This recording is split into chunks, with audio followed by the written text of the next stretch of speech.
Siraan nyo man ng sira ng pamilyang Duterte, sa bandang huli ay sila pa rin ang magwawagi. Ito ang naging sigaw ng marami sa ating mga kababayan matapos nga masaksihan ng mga pinagdaanan ng pamilyang Duterte sa kasalukuyang administrasyon ngayon na pinamumunuan ni Pangulong Bongbong Marcos Jr. Halos taplakan na ng langit at lupa at tapak-tapakan ng pagkatao ng pamilyang Duterte ay mas lalong umiinit at nagliliyab ang suporta ng sambayanang Pilipino sa mga Duterte. Ang kamakailan lamang na resulta ng eleksyon ay isang patunay na talagang solido pa rin ang mga taong naniniwala sa pamilyang Duterte. Ito nga ay isang patunay na talagang mulat ng sambayanang Pilipino at alam na nila kung sino ang mga taong may tunay at totoong pagmamahal sa ating mahal na bayan, at ang mga taong ito ay walang iba kundi ang pamilyang Duterte. Matapos nga lumabas ang balitang ito ay umani agad ng samot-saring komento at reaksyon mula sa marami sa ating mga kababayan, at maraming nga sa kanila ngayon ang hindi napigilan ng kanilang sarili na maglabas ng kanilang hininga at komento sa mundo ng social media. And the netizens posted, "Sa wakas, panalo pa rin ang aming Tatay Digong at si Mayor Baste. Hindi pa rin nagtatagumpay ang kasamaan ng laban sa kabutihan. Ipinagkaloob pa rin ng pong may kapal sa kamay ng mga Duterte ang kinabukasan ng Davao City. At yan ay balitang sobra naming ikinatuwa ng pamilya ko, kasi kung sa ibang kamay napunta ang pamumuno ng Davao City ay baka magbago ang lahat. Baka mabalik na naman ang Davao ang dati nitong setup kung saan ay kaliwat kanan ng krimen na nangyayari. At sobrang dami mga inosenteng tao ang mapapahamak, kaya kaming mga taga Davao, we are so blessed to have Duterte as our leader. Kasi hindi lang sila puro salita, talagang makikita mo sa kanilang gawa, at kapag sila ang namumuno sa isang lugar, ay talagang ramdam na ramdam mo ang kanilang pagmamahal sa sambayanang Pilipino. Talagang sila ang perfect example ng salitang true leader, dahil sila lang ang may tunay at totoong pagmamahal sa ating mahal na bayan. Grabe, kahit napakulong na niyo si Tatay Digong sa ibang bansa, hindi ninyo maiaalis ang katotohanan na talagang sobrang mahal ng sambayanang Pilipino ang aming Tatay Digong. Kasi kahit siraan nyo pa siya ng siraan, hindi nyo mababasag at masisira ang nabuong pagmamahal at tiwala ng sambayanang Pilipino sa pamilyang Duterte. Kasi nakita namin kung gaano kamahal ni Tatay Digong ang Pilipinas, at nakita namin kung gaano siya kagaling at kabuting Pangulo ng Republika ng Pilipinas. Kaya nga ipinanalo namin siya ngayon sa eleksyon, kasi gusto namin na kahit na siya ang Pangulo ng buong o hindi na siya ang Pangulo ng buong bansa, at least Pangulo pa rin namin siya dito sa Davao City, at mararanasan pa rin namin ang kanyang taglay na pagiging mabuti, mapagmahal at may kamay na bakal na leader." End quote.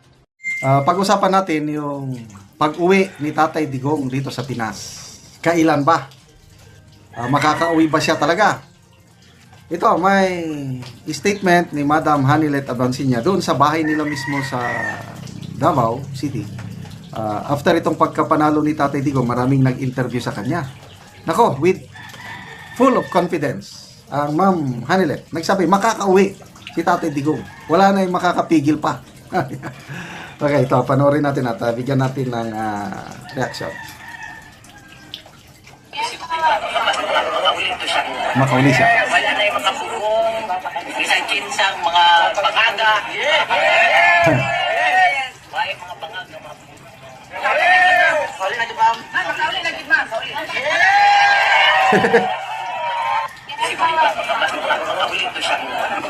Wala na yung mga pugong, isang kinsang mga pangaga. Wala yung mga pangaga, mga pugong.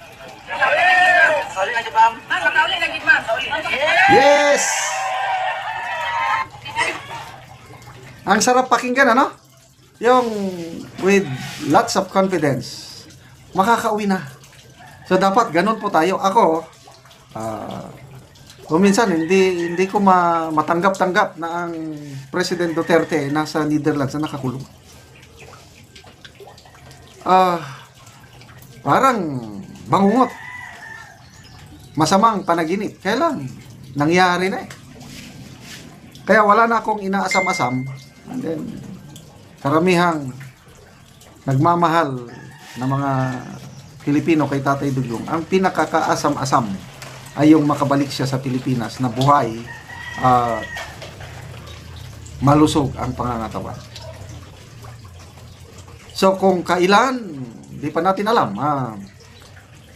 Yung narinig kong statement na Attorney Kaufman is sisikapin nila na bago yung trial sa September 23, makakauwi na siya. Kasi nag-file na ng motion ba yun? Yung kinestyon na ng defense team ni PRRD yung jurisdiction ng ICC. Wala nang jurisdiction ng ICC sa kaso ni PRRD dahil kumalas na ang Pilipinas sa ICC noong 2019 pa. At yung investigasyon ng prosecutor ng ICC nagsimula 2021. Ikumalas na tayo. So yun yung main argument nila. So ipagdasal po natin, tuloy lang po, alam ko, marami sa atin ang nagdarasal sa kalagayan ng mga Duterte, lalo na si Tatay Digong na, una, yung health niya, importante yung health. Malusog, merong post ni Kitty Duterte, parang tawagan sila.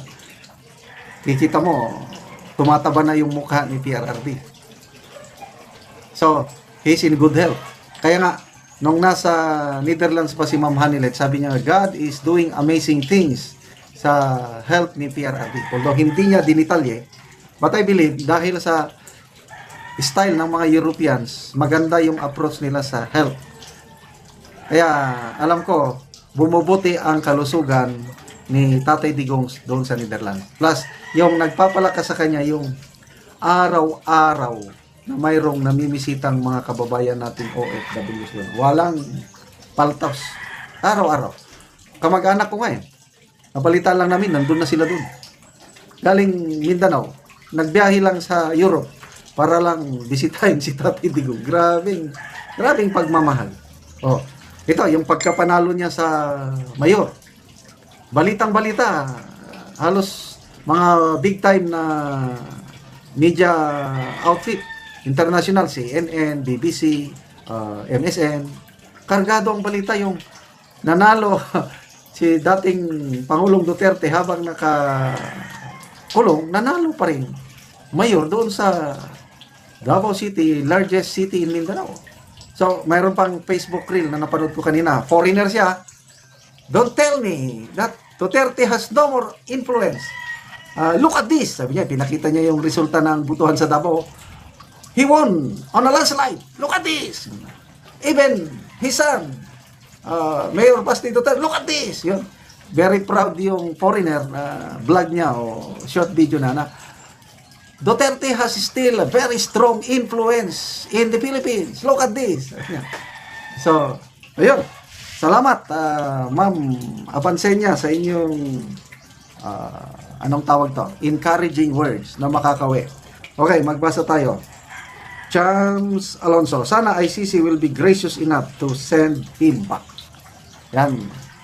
Bago yung September 23 na trial o hearing. Ayun, baka makauwi na. May nabasa akong post, pinsan ko nasa Israel. Magpapalitsyon daw siya. Magpapalitsyon baboy siya pag makauwi si Tatay Digong. Ako rin. Hindi lang litsyon baboy, litsyon baka. Pag makauwi. Yes. Tutuparin ko yan, lechon baka. Magkano man lang isang baka, yung, of course, yung hindi malaking baka, yung mali pa para mano. Pag makauwi siya, ako, very positive ako makakauwi. Hindi lang kagad-agad.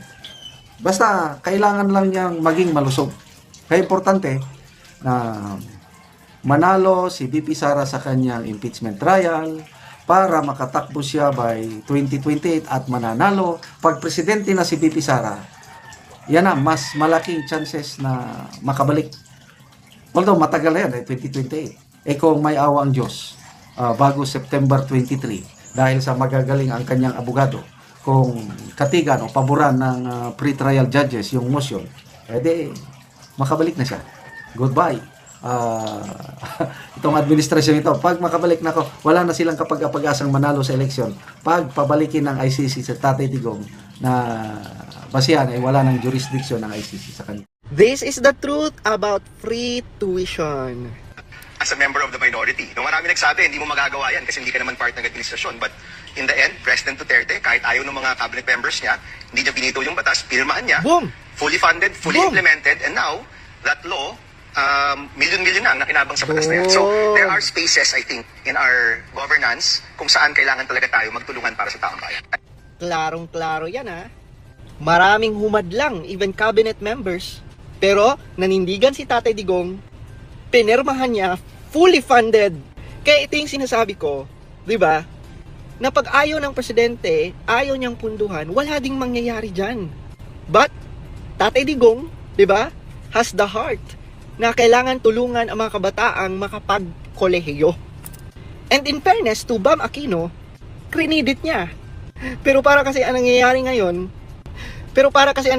napunta ang credit lahat kay Bam. Which is, the biggest effort ay na kay Tatay Digong. Kapalmoks ni Gwen Garcia. Hala siya.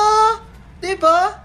Nag-file siya ng very urgent motion to suspend proclamation ni new Governor Pamela Baricuatro.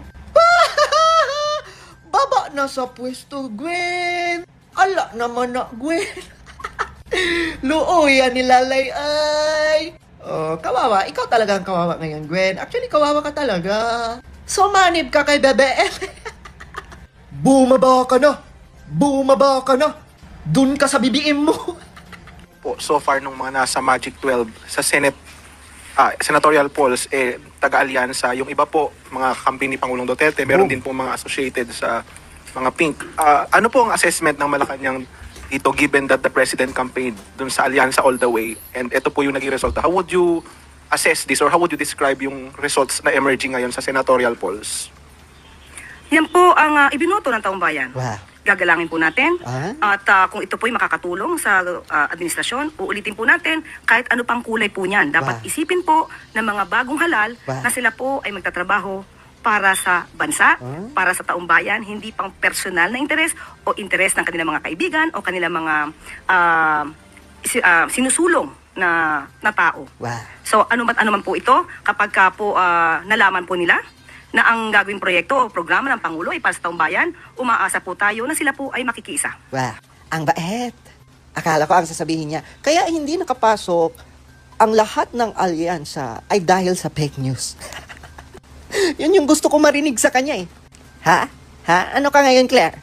Si Abalas niya, hindi nakapasok. Sabay-sabay nating i-congratulate ang bagong mayor na self-confessed drug lord. Ay, Lord! Ginoo ko, Lord.